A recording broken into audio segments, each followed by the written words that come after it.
चलिए ध्यान दीजिए, बात एकदम बंद कीजिए और हम लोग आगे समझते हैं। अब हम लोग यहाँ से प्रश्नावली पर काम करेंगे। तो आपको हर प्रश्नावली में देखना है कि कौन कौन सा क्वेश्चन आप बना सकते हैं, ठीक है। और सारे प्रश्नावली के क्वेश्चन को हम लोग बड़े आराम से सॉल्व करते चलेंगे, लाइन बाय लाइन, ठीक है। हम लोग कॉन्सेप्ट सब सीख चुके हैं। हम लोग द्विघात बहुपद बढ़िया समझे। त्रिघात बहुपद एगो सवाल आता है, तो त्रिघात बहुपद में x का मान निकालने के लिए नहीं आता है, क्योंकि x का मान उसका निकालना आसान नहीं होता, बहुत पेचीदा काम होता है, ठीक है। तो उसको निकालने के बजाय उसमें आपसे उससे रिलेटेड कुछ अलग सवाल पूछता है। जैसे आपको बोला मैंने कि त्रिघात में अल्फा बीटा और गामा होगा, तो उसमें अल्फा बीटा गामा का मतलब x का 3 गो मान होगा। तो आपसे सवाल कैसा पूछेगा, तो कहेगा क्या कि 2 गो मान दे देगा। जैसे कहेगा अल्फा का मान 2 है और बीटा का मान 3 है, और एगो त्रिघात बहुपद दे देगा, कहेगा कि गामा का मान ज्ञात करो। ऐसा सवाल अगर पूछ दिया तो 5 नंबर का क्वेश्चन हो गया, ये बात समझ लो, 5 मार्क्स का क्वेश्चन हुआ। तो वैसा क्वेश्चन कैसे बनाते हैं आगे हम देखेंगे, इसी पे समझ में आया। लेकिन उससे रिलेटेड बाकी जो सवाल होगा वो कैसे बनाएंगे वो समझना है। जैसे प्रश्नावली 2-1, इसमें आप सीधे सीधे समझिए, x अक्ष y अक्ष, आप जब मान निकालते हो, कोई बहुपद बनाते हो, 1 घात का बनाते हो या 2 घात का बनाते हो, तो जब भी आप 1 घात का बनाइएगा, 1 घात का, तो x का मान कै गो आएगा, एगो आएगा। और अगर आप एक द्विघात बहुपद बनाते हो तो x का कितना मान आएगा, ये बात तो तय है भाई कि x का मान 2 आने वाला है। अब आप सोचिए, x का मान अगर 1 आ रहा है तो x पर ही ना वो मान हम ढूंढेंगे। अगर y का मान आपका मान के चलिए कि सॉरी y नहीं, x का मान 1 आया, अगर x का मान 2 गो आया, तो जो ग्राफ हमारा होगा वो x को कई जगह काटेगा, 2 जगह काटेगा।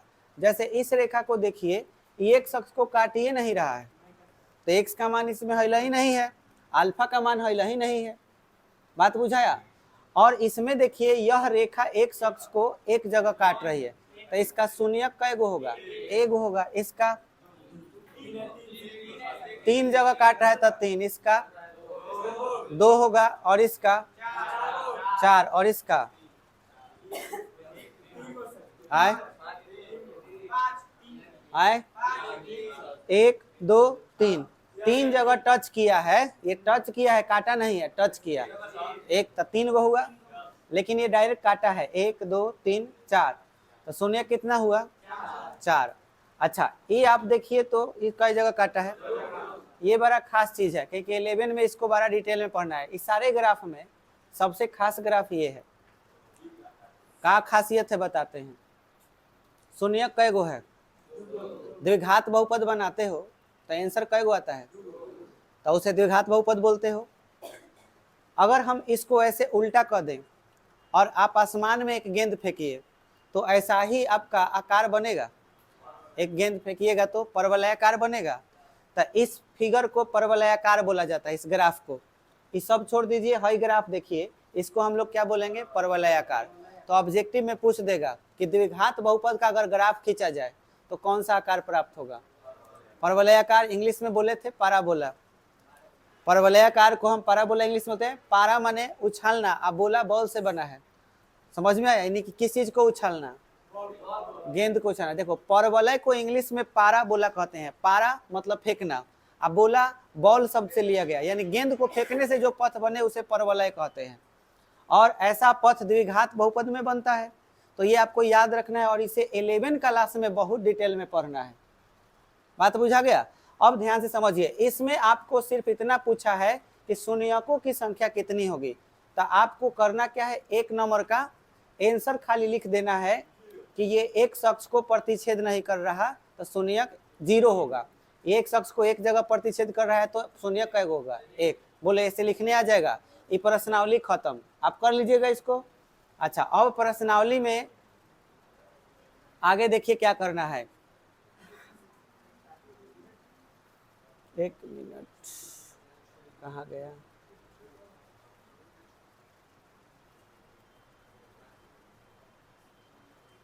ये देखिए प्रश्नावली 2.2, इसमें कोई भी सवाल आपको बनाना हो, कैसे बनाना है समझिए ध्यान से। पहले सवाल को बढ़िया से फील कीजिए, सवाल पूछ क्या रहा है। निम्न द्विघात बहुपदों के शून्यक ज्ञात कीजिए, मतलब x का मान अल्फा बीटा का मान निकालना, ये तो तय हो गया जो आप सीख चुके हैं। और शून्यकों तथा गुणांकों के बीच संबंध की सत्यता की जांच कीजिए। शून्यक मतलब क्या, अल्फा बीटा। गुणांक जहां लिखा रहे एबीसी बोलना है। जब गुणांक बोले तो क्या समझिएगा, एबीसी। एक्स स्क्वायर के साथ जो रहे उसे क्या बोलेंगे, ए। एक्स के साथ जो रहे वो बी, अकेले जो रहे वो सी। गुणांक मतलब एबीसी और शून्यक मतलब अल्फा बीटा। तो अल्फा बीटा और एबीसी के बीच के संबंध की सत्यता की जांच कीजिए कि इनके बीच का संबंध सही है या गलत है, ये चेक करना है। तो इसके बीच कई गो संबंध है, 2 गो मुख्य रूप से संबंध होता है, ऐसे 3 गो बताए हैं, लेकिन आप 2 गो बनाइएगा। एगो अल्फा जोड़ बीटा और एगो अल्फा इंटू बीटा। इसका मान आपको निकालना है और चेक करना है। एक सवाल आप इसमें से कोई भी कहिएगा, आपको हम बता देंगे, बाकी आप अपने से ट्राई करिएगा। समझ में आया? आए बोलिए। 2 नंबर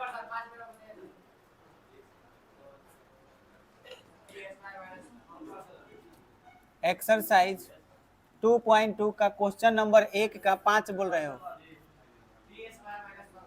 टी स्क्वायर -15 क्या करना है, शून्यक निकालना है, तो इसको 0 के बराबर कर दीजिए। बात बुझाया? अब आप ना टी स्क्वायर बराबर क्या लिखिएगा, 15। स्क्वायर को इधर भेजिए, √15, इसका वर्गमूल प्लस में होगा और माइनस में। अब अल्फा बराबर क्या होगा, √15 ऐसे चिन्ह दे दो। अब बीटा बराबर क्या होगा, अब सुनो ध्यान से, अल्फा बीटा तुम जैसे निकालना है निकालो।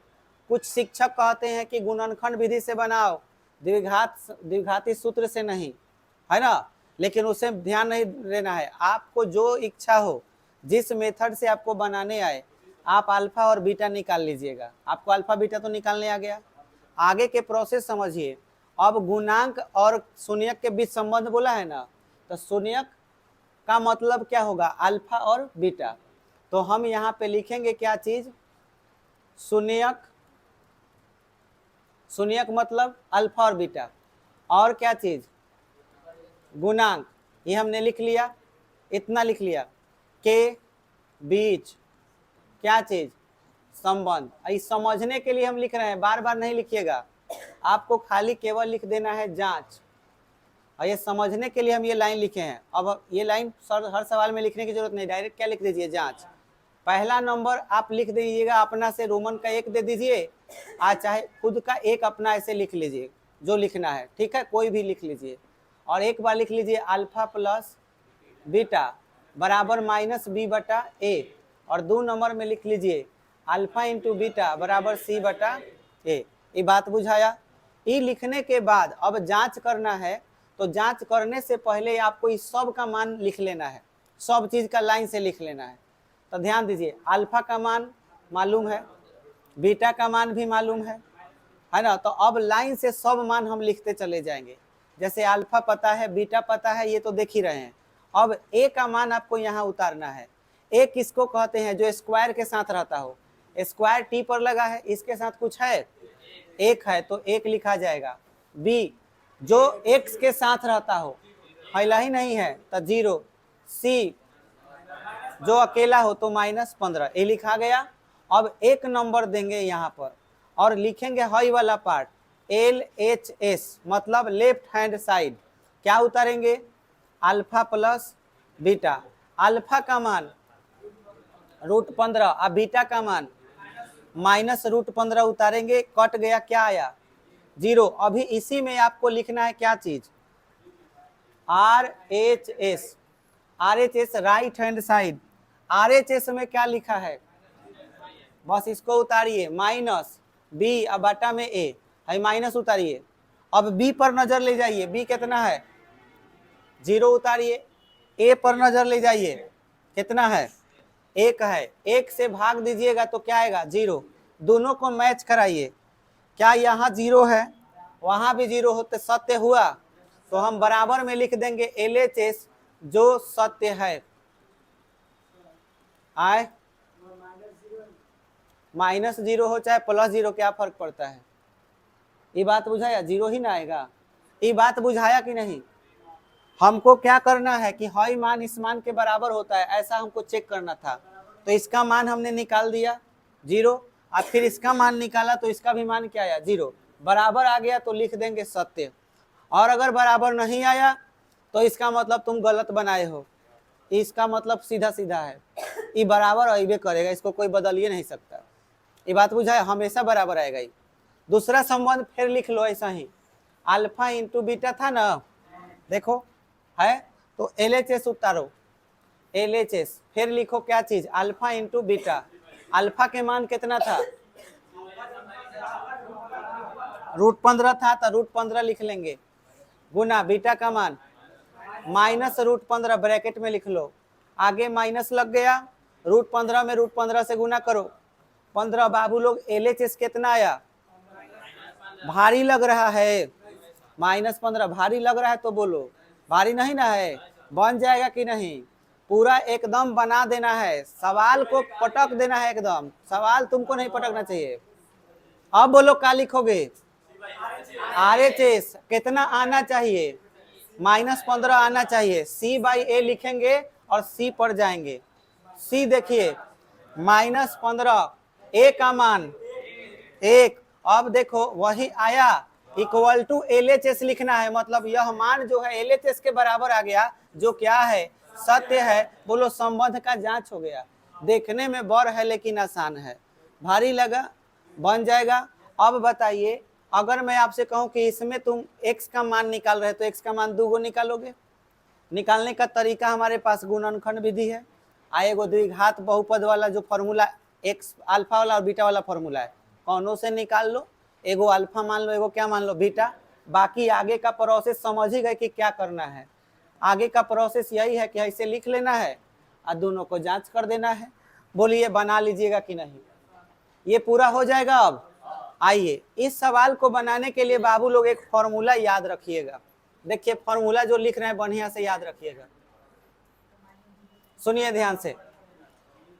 एक फर्क समझ में आना चाहिए सबको आगे सवाल बनाने के लिए। प्रिंस तुम बताओ, समीकरण में या बहुपद में क्या अंतर है? हाँ, और बताएगा समीकरण बहुपद में अंतर? यस, समीकरण की पहचान है बराबर में 0। अब बराबर 0 हटा दो तो अब बुझा गया फर्क, कितना सिंपल सा फर्क है, क्लियर है? बैठो। अगर बराबर में 0 हटा दिया तो क्या बन जाएगा, बहुपद, और लगा दिया तो समीकरण। बस आपको सवाल को देखना है कि पूछ क्या रहा है। ये कह रहा है कि शून्यकों का योग मतलब अल्फा प्लस बीटा, गुणनफल मतलब अल्फा इंटू बीटा दिया गया है, तो इसका मतलब हई किसका मान है, अल्फा प्लस बीटा। ये किसका मान है, सुनो ध्यान से, तुम्हें लग रहा होगा कि हई अल्फा है हई बीटा है, अरे ठीक से पढ़ो, है क्या लिखा है, योग पढ़ने आ रहा है। योग माने क्या होता है, जोड़, माने पहले ही से जोड़ के दिया है, जोड़ के दिया है कितना, 1/4, मतलब अल्फा बीटा को जोड़ते हैं तो कितना आ रहा है, 1/4। सवाल नंबर आपका जो 2 है उसमें दिया क्या है, समझिए। पहला नंबर अल्फा जोड़ बीटा, इसका मान 1/4 है। ये समझ रहे हो कि ना, अल्फा के एक मान 1/4 है या बीटा के मान -1, तो गलत समझ रहे हो। यहाँ पे ये समझने में भूल मत करना। देखो कह रहा है योग मतलब अल्फा जोड़ बीटा, आ गुणनफल का मतलब अल्फा इंटू बीटा, कितना, इतना मान दिया हुआ है। अब देखो क्या पूछा है, पूछा है कि द्विघात बहुपद ज्ञात कीजिए। द्विघात बहुपद बताना है, और द्विघात बहुपद अगर बताना है तो तुम्हारे बराबर में 0 होना चाहिए, क्या नहीं होना चाहिए? पर हम जो तुमको हथियार दे रहे हैं उस हथियार में बराबर में 0 है, ठीक है। बस आंसर निकाल के यूज करके 0 हटा लेना। जैसे अभी तुमको जो हम फॉर्मूला बता रहे हैं, ध्यान समझना, द्विघात समीकरण का सूत्र दे रहे हैं तुमको, याद रखना। समीकरण जो लिख रहे हैं x² लिख लेना है, माइनस दे देना है, आज ब्रैकेट में लिखना है अल्फा जोड़ बीटा और एक्स से गुना करा देना है, फिर प्लस में अल्फा इंटू बीटा लिखना है और बराबर 0। ये फॉर्मूला हो गया। बात बुझाया? इसका यूज करके, जैसे पियो फेंको गिलास होता है, पानी पी के यूज करके फेंक दिया, वैसे ही करना है। ये देखो यहाँ फॉर्मूला में हमेशा क्या लिखोगे, minus alpha plus beta into x, और प्लस क्या लिखोगे, अल्फा इंटू बीटा बराबर में 0। अब इसका यूज देखो, तुम्हारे सामने जो क्वेश्चन था वो क्वेश्चन देखो क्या है ना। हमको पहले लिखना है द्विघात समीकरण, क्योंकि बराबर में 0 था हमारे फॉर्मूला में। क्या लिखेंगे, द्विघात समीकरण लिख लिए। फॉर्मूला बोलो क्या है, x square minus alpha plus beta into x plus alpha into beta बराबर में लिख लिए। अब क्या लिखेंगे, एक्स स्क्वायर माइनस, बोलो इसका मान कितना है, तो 1/4 और बगल में क्या है, एक्स। बुझाया? फिर प्लस अल्फा इंटू बीटा कितना है, क्या यहाँ प्लस लिखेंगे,